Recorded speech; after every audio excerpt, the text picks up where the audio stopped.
Skardu. People have been telling me to go to Skardu for about 1 year, and finally, just a couple of weeks ago, I got to see Skardu for myself. And now, I want to tell you whether it's worth going to Skardu, or whether perhaps you should go to the neighboring Hunza instead. Much to be revealed in this video. But first of all, let me tell you a little bit about Skardu. Skardu is basically the gateway to all the other attractions and places all across Baltistan, which is part of Gilgit Baltistan. This is where you would come if you wanted to access places like K2, Diosai Plains, or even Nanga Parbat. I'm gonna give you a little spoiler. Skardu left a really special impression on me. But I'm gonna go back to the beginning and tell you all about my journey. There are 2 ways to get to Skardu from the rest of Pakistan, and let's take Islamabad as an example. You can either fly or you can take the road. Look, I'm not gonna lie to you. If you take the road, it's gonna be a really long journey, probably about 20 hours, and that is without the possibility of landslides. But along the way, you're gonna get to see some incredible places, including the valleys of Naran and possibly Kahan, as well as Babusar Pass. Babusar Pass is basically a road that goes up to over 4,170 meters. That is really high. And then you'll get to drive along part of the Karakoram Highway, probably the most scenic road in the world. And then at one point you're gonna turn off onto a tiny little road that's not very well maintained. And eventually after about 10 hours you might get to Skardu. I didn't have that much time, so I flew. Here's the thing about the flight. It set me back $200 for a 1-hour flight. And that's all because there is only one airline serving this route, which means they basically have a monopoly. Doesn't matter, ultimately the views out of the window more than made up for it. Lovely.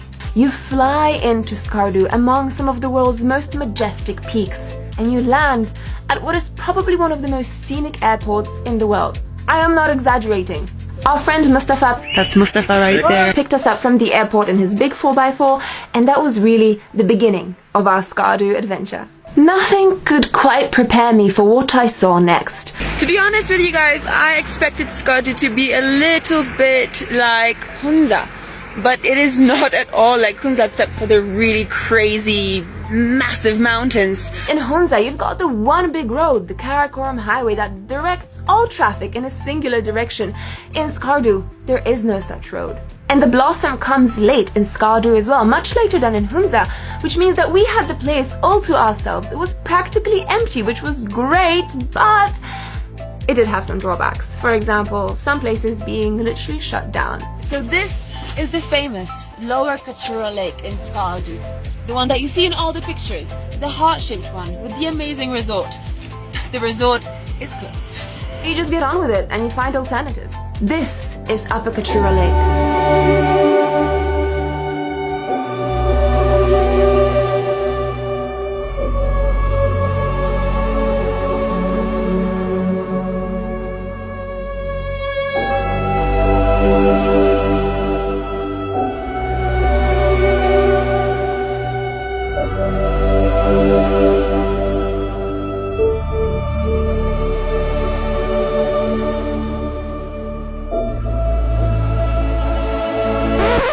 But guys, we have a lot to cover and very little time, so I'm gonna whiz through all the other places I saw in Skardu very quickly so that you can decide whether it's worth going there or not. After Upper Kachura Lake, we decided to make our way towards Shigar Fort. On our way to Shigar Fort, out of the corner of my eye, out of the window of the car, I caught a glimpse of a place that looked really quite interesting. So we had to take our 4x4 and drive down this really tiny little dirt track until we got to a place that looked like a pasture in the middle of the mountains, right by a winding blue river.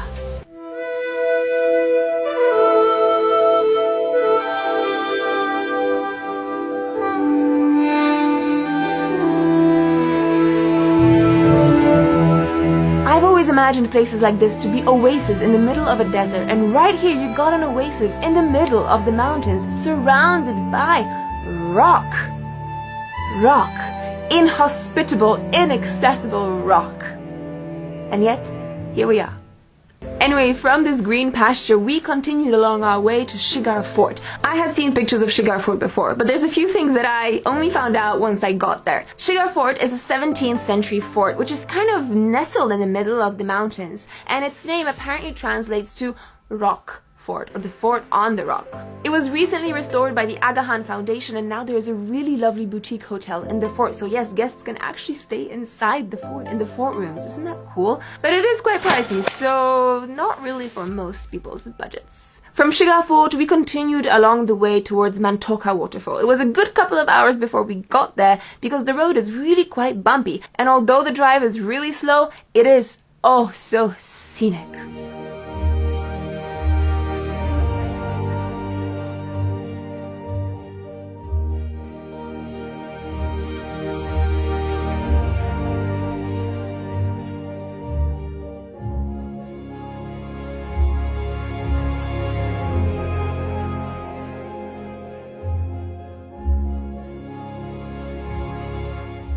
Eventually, we arrived at Mantoka Waterfall.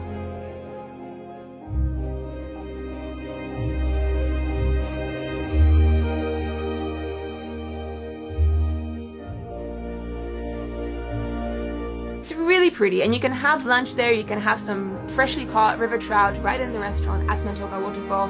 From Mantoka Waterfall, we went back to Skardu along that ever bumpy road, and on the way, we stopped at the place that for me topped all the other places I've seen probably in the north of Pakistan. Trust me, this one's good.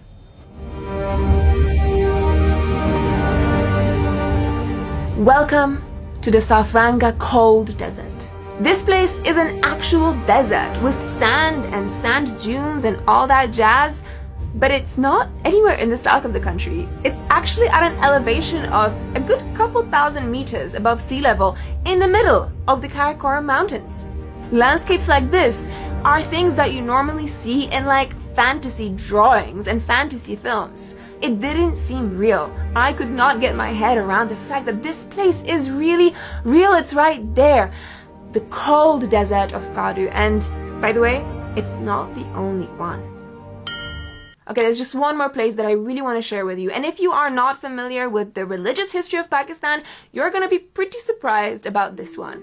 Because we stumbled upon a place called the Giant Buddha Rock. Yes, this is an actual stone carving that depicts the Buddha.